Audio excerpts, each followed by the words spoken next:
Good morning प्यारे बच्चों। देखिए नेक्स्ट पॉइंट है आपका, जब कीमत गिरती है तो किसी एक वस्तु की अधिक मात्रा क्यों खरीदी जाती है। Why more of a good it purchased when its price falls. या फिर मांग वक्र का ढलान ऋणात्मक क्यों होता है। ये क्वेश्चन बहुत बार आया है, मांग वक्र का ढलान ऋणात्मक क्यों होता है। ऋणात्मक ढलान का मतलब क्या है कि मांग और कीमत में कैसा संबंध होता है, ऋणात्मक संबंध होता है। कह रहा है मांग वक्र का ऋणात्मक ढलान से प्रकट होता है कि किसी की कीमत के कम होने पर अधिक वस्तुएं खरीदी जाती हैं, इसलिए किसी वस्तु की कीमत तथा मांगी गई मात्रा में विपरीत संबंध होता है। कीमत कम है तो हम ज़्यादा चीज़ें खरीदेंगे और कीमत ज़्यादा है तो कम चीज़ें खरीदेंगे। मांग वक्र के ऋणात्मक ढलान या ऊपर से नीचे की ओर झुके होने के मुख्य कारण क्या है। सबसे पहला कारण है घटती सीमांत उपयोगिता का नियम। देखिए सीमा उपयोगिता क्या होती है, किसी वस्तु की पावर होती है जो हमें सेटिस्फाई करती है। और सीमांत क्या होते हैं, सीमांत मतलब होता है अतिरिक्त। मैंने पहले बताया है आपको। घटती का मतलब कम होना, यानी कि घटती अतिरिक्त शक्ति का नियम क्या है, जो वस्तुओं से प्राप्त होती है। कह रहा है इस नियम के अनुसार जैसे जैसे किसी वस्तु की अधिक इकाइयाँ खरीदी जाती हैं उनकी सीमांत उपयोगिता कम होने लगती है। उपभोक्ता को अधिकतम संतुष्टि तब प्राप्त होती है जब किसी वस्तु की उपयोगिता कीमत उसकी सीमांत उपयोगिता के बराबर हो। प्रत्येक वस्तु की अधिक मात्रा खरीदने से उसकी सीमांत उपयोगिता कम होती है। कहने का मतलब क्या है, जैसे जैसे हम किसी वस्तु की ज़्यादा मात्रा उपयोग करते जाएंगे, कंज्यूम करते जाएंगे, उपभोग करते जाएंगे, तो उसकी उपयोगिता कम होने लगती है। फॉर एग्जांपल आप मान लो आपने एक रोटी खाई तो आपको अच्छा लगा, जब दो खाएंगे तो जो पहली रोटी से जितनी आपको सेटिस्फेक्शन मिला था दूसरी से उससे कम मिलेगा, तीसरी खाएंगे तो और कम, और चौथी खाएंगे तो आप शायद झिक जाओगे। इसका मतलब अगली जो इकाई आती गई रोटी की वो आपको क्या देती गई है, कम सीमांत उपयोगिता कम उपयोगिता देती गई है, सीमांत उपयोगिता। ठीक है ना।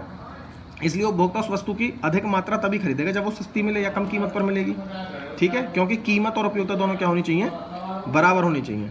इससे स्पष्ट होता है कि कीमत कम होने पर वस्तु की अधिक मात्रा खरीदी जाएगी तथा कीमत बढ़ने पर कम मात्रा खरीदी जाएगी। ठीक है। दूसरा क्या है, आय प्रभाव।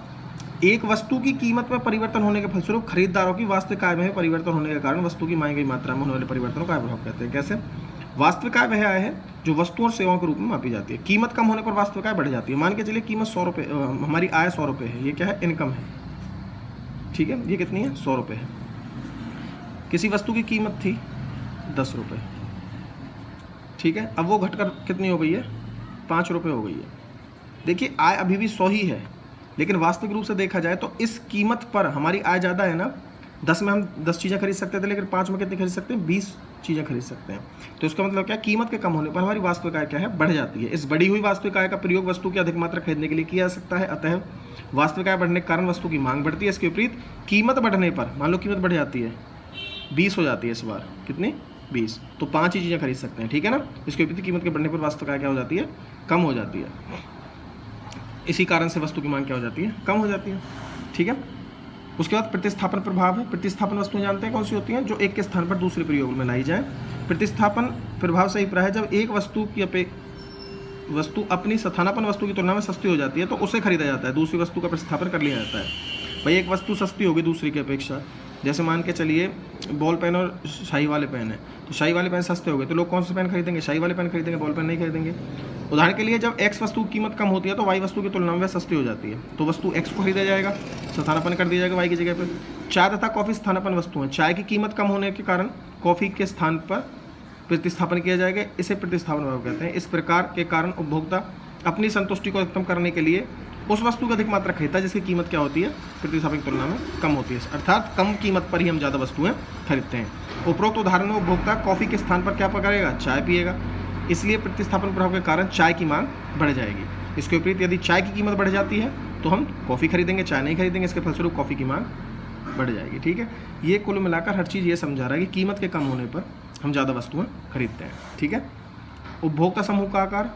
जब किसी वस्तु की कीमत कम हो जाती है तो जो लोग पहले उसे नहीं खरीद रहे थे वो भी उसे खरीदने लगेंगे, तो कई दूसरे उपभोक्ता जो पहले उस वस्तु को नहीं खरीद रहे थे उसे खरीदने लगेंगे। जब चीज़ सस्ती हो जाएगी तो नए लोग जुड़ जाएंगे उससे, इसके फलस्वरूप वस्तु की मांग बढ़ जाएगी। इसके विपरीत यदि वस्तु की कीमत बढ़ जाती है तो उपभोक्ता उसे खरीदना बंद कर देते हैं या उपभोक्ता क्या हो जाते हैं, कम हो जाते हैं। इसके फलस्वरूप कीमत बढ़ने पर वस्तु की मांग क्या हो जाएगी, कम हो जाएगी। इसी प्रकार कीमत में परिवर्तन होने के फलस्वरूप उपभोक्ता समूह के आकार में या उपभोक्ताओं की संख्या में भी क्या होता है, परिवर्तन होता है। इससे वस्तु कुल मांग पर प्रभाव पड़ता है। ओवरऑल वो क्या दिखा रहा है, मांग पर प्रभाव दिखा रहा है। कीमत सस्ती कम हुई तो लोग ज़्यादा खरीदने लगेंगे, हो सकता है 1-2 नए उपभोक्ता उससे जुड़ जाएं। कीमत ज़्यादा हो गई तो हो सकता है 1-2 उपभोक्ता उससे छोड़कर चले जाएं या फिर कम खरीदने लगे उससे। ठीक है। कीमत के साथ कैसा रिलेशन है, नेगेटिव रिलेशन है। विभिन्न उपयोग भी हो सकते हैं, कैसे, कई उपभोग वस्तुओं के विभिन्न उपयोग होते हैं। चने का उपयोग मनुष्य के खाने तथा घोड़े के खाने के लिए किया जा सकता है। उदाहरण है यदि चने की कीमत अधिक है तो केवल उसे कौन खाएगा? मनुष्य ही खाएगा, घोड़ा नहीं खाएगा। इस प्रकार चने की कुल मांग कम हो जाएगी, जबकि चने की कीमत कम होने पर उसका प्रयोग मनुष्य तथा घोड़े दोनों के लिए किया जा सकता है। इस प्रकार चने की कीमत कम होने पर उसकी मांग बढ़ जाती है। ये दूध है, जैसे दूध सस्ता होगा तो हम दूध के बहुत सारे उपयोग कर सकते हैं, दही जमा सकते हैं वगैरह वगैरह, ठीक है, बर्फ़ी बना सकते हैं, छाछ चला सकते हैं, मक्खन निकाल सकते हैं, ठीक है ना, कॉफ़ी बना सकते हैं, डायरेक्ट कंज्यूम भी कर सकते हैं, ठीक है। और अगर वो महंगा है तो केवल चाय या थोड़ा बहुत कंज्यूम कर सकते हैं डायरेक्ट, ठीक है। तो उपयोग बढ़ते हैं, उपयोग बढ़ने से हम चीज़ों को ज़्यादा खरीदते हैं कीमत कम होने पर, ठीक है जी। लॉ ऑफ डिमांड हमने पढ़ा था, मांग का नियम, ठीक है। मांग के नियम कुछ अपवाद बताए गए। देखिए, मांग का नियम के कुछ अपवाद भी हैं। इसका अर्थ यह हुआ कि वस्तु की कीमत अधिक होने पर भी मांग बढ़ जाए या कीमत के कम होने पर मांग कम हो जाए। मांग का नियम क्या कहता था कि प्राइस क्या है, अगर ज़्यादा होते हैं तो डिमांड क्या होती है, कम, और अगर प्राइस कम होते हैं तो डिमांड क्या होती है, ज़्यादा। यही तो पढ़ा था हमने। वो कहता है वे कौन कौन सी वस्तुएं जिन पर मांग का नियम लागू नहीं होता, ये नियम लागू नहीं होता, ठीक है। इसका मतलब मांग का नियम लागू होने के मतलब अगर प्राइस बढ़ेंगे तो मांग भी बढ़ेगी, प्राइस कम होंगे तो मांग भी कम होगी। ये मांग के नियम के अपवाद होंगे, ठीक है। किन पर लागू होते हैं पढ़ते हैं ध्यान से, ये भी इंपॉर्टेंट है बहुत, ठीक है, कि मांग के नियम के क्या अपवाद है। देखो, इस वस्तु में मांग का डी वक्र चित्र ज़्यादा नीचे से ऊपर की ओर उठता है, धनात्मक ढलान का होता है। देखिए, मांग वक्र का ढलान नॉर्मली कैसा होता है, ऋणात्मक होता है, लेकिन उल्टा अपवाद में क्या होगा, धनात्मक ढलान होगा। सबसे पहले इस तथ्य को सर रॉबर्ट गिब्सन नाम के एक अर्थशास्त्री थे, उन्होंने बताया था, इसलिए इसे गिब्सन का विरोधाभास भी कहा जाता है। मांग वक्र के असामान्य होने के मुख्य कारण मांग के नियम के अपवाद निम्नलिखित हैं। सबसे पहला अपवाद क्या है, पहला अपवाद है प्रतिष्ठा सूचक वस्तुएं। देखो ध्यान से, कर्व कैसा, डिमांड कर्व नॉर्मली ऐसे बनता है ना, आपने देखा होगा, ऐसे डी बनता है ना, लेकिन अपवाद में उल्टा बनेगा, है ना। अब कैसा रिलेशन हो गया प्राइस के साथ, मांग का पॉजिटिव हो गया इसमें, और इसमें कैसा था, नेगेटिव था, ठीक है ना। देखो, प्रतिष्ठा सूचक वस्तुएं क्या होती हैं। इस अपवाद की व्याख्या सबसे पहले वेबलन ने की थी प्रतिष्ठा वस्तुओं के बारे में। उन्होंने कहा था, उनके अनुसार जो वस्तु प्रतिष्ठा की सूचक होती है उनकी मांग तभी अधिक होती है जब उनकी कीमत अधिक होगी। हीरे जवाहरात, कीमती कालीन, सोना चांदी, ये अगर ज़्यादा महंगे होंगे तो ही लोग इन्हें खरीदेंगे, पहनना पसंद करेंगे। अगर ये 2 रुपये किलो सोना बिकने लगे तो क्या उन्हें नाक कान में पहना जाएगा, नहीं पहना जाएगा ना। 2 रुपये किलो 4 रुपये किलो सोना मिलने लगे, जैसे लोहा मिलता है 8 रुपये किलो, ऐसे अगर सोना 8 रुपये किलो मिलने लगे तो लोग उन्हें पहनेंगे गर्दन वगैरह में या फिर कान नाक में, कोई नहीं पहने, कोई यूज़ ही नहीं करेगा उसे, सस्ती चीज़। इसका मतलब जो चीज़ जितनी ज़्यादा महंगी होगी प्रतिष्ठा वस्तु, मतलब प्रतिष्ठा को जो हमारी को बताएं कि भाई ये रईस हैं, इनके पास ज़्यादा पैसा है, वो तभी उन चीज़ों को खरीदते हैं जो चीज़ महंगी होती है, सस्ती चीज़ों को वो नहीं खरीदते, जबकि उनकी कीमत अधिक होती है। हीरे जवाहरात, कीमती कालीन आदि की मांग उसी समय अधिक होगी जब उनकी कीमत अधिक होगी। इसका कारण ये है कि कीमती हीरे जवाहरातों को समाज में अधिक प्रतिष्ठा का सूचक माना जाता है, इसलिए उनकी कीमत अधिक होने पर ही उनकी मांग अधिक होती है, और कीमत कम होने पर मांग कम हो जाती है। इसलिए इन वस्तुओं की मांग पर इन पर मांग का नियम लागू नहीं होता। अज्ञानता, इग्नोरेंस क्या, देखिए ध्यान से। कई बार उपभोक्ता अज्ञान में भ्रम के कारण किसी वस्तु की कम कीमत पर उसे कम महत्वपूर्ण समझता है और उसकी कम मात्रा खरीदता है, परंतु कीमत अधिक होने पर वे उसी वस्तु की अधिक मात्रा को अधिक महत्वपूर्ण मानने लगता है तो उसकी अधिक मात्रा खरीदते हैं। इस प्रकार मांग का ढलान धनात्मक होता है तो मांग का नियम लागू नहीं होता। अज्ञानता क्या, देखिए, हम दुकान पर कोई मान लो सूट या कोई जीन्स लेने गए तो उसमें क्या होता है, वो उसने 2 मान लो जीन्स दिखाई हमें या 2 सूट दिखाए, 1000 रुपये का, एक 2000 रुपये का। जो हम क्या सोचेंगे, भाई 2000 वाला क्या है, अच्छा होगा, यही समझते हैं ना, बढ़िया होगा, है। तो हमारी मेंटलिटी क्या है, हर एक उपभोक्ता की मेंटलिटी है कि जो चीज़ महंगी है वो चीज़ क्या है, अच्छी है, जो चीज़ सस्ती है वो चीज़ क्या है, ख़राब है। कोई भी चीज़ खरीदते हैं हम, जो चीज़ महंगी है वो क्या होगी, अच्छी होगी, हम समझते हैं। और अगर हमें अच्छी चीज़ लेनी है तो महंगी होने पर ही हम उसकी मांग करते हैं, सही बात है ना। अगर चीज़ महंगी होगी तभी तो मांग करेंगे, अगर अच्छी चीज़ खरीदनी है तो हमें।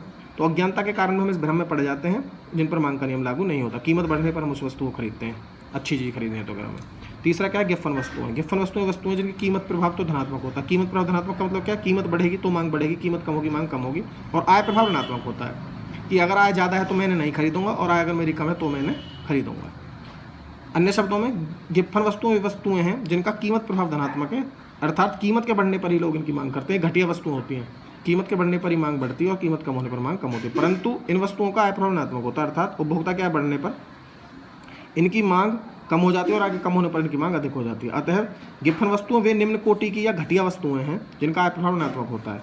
देखिए, मैंने कल ही बताया था आपको, दूध, टोंड दूध और फुल क्रीम दूध है, ठीक है, ये टोंड है, ये फुल क्रीम है। अगर मेरी आय कम है तो मैं टोंड पीऊँगा, ठीक है, और अगर मेरी आय ज़्यादा है तो मैं फुल क्रीम दूध पीऊँगा, ठीक है ना। सबके साथ ऐसा ही होता है, क्योंकि ये घटिया वस्तु है, कम आय होने पर ही मैं इसको खरीदता हूँ, ये बढ़िया वस्तु है, इसको ज़्यादा आय होने पर खरीदता हूँ, तथा कीमत के परिवर्तन के फलस्वरूप इनका प्रतिस्थापन प्रभाव से अधिक होता है। इसलिए जब इन वस्तुओं की कीमत कम होती है तो इनकी मांग भी कम होती है। यह ध्यान रखना चाहिए कि सभी गिब्बन वस्तुएं निम्न कोटि की वस्तु होती है, परंतु सभी निम्न कोटि की वस्तुएं गिब्बन वस्तुएं नहीं होती। निम्न कोटि की वस्तुएं जिनका आय प्रभाव ऋणात्मक होता है।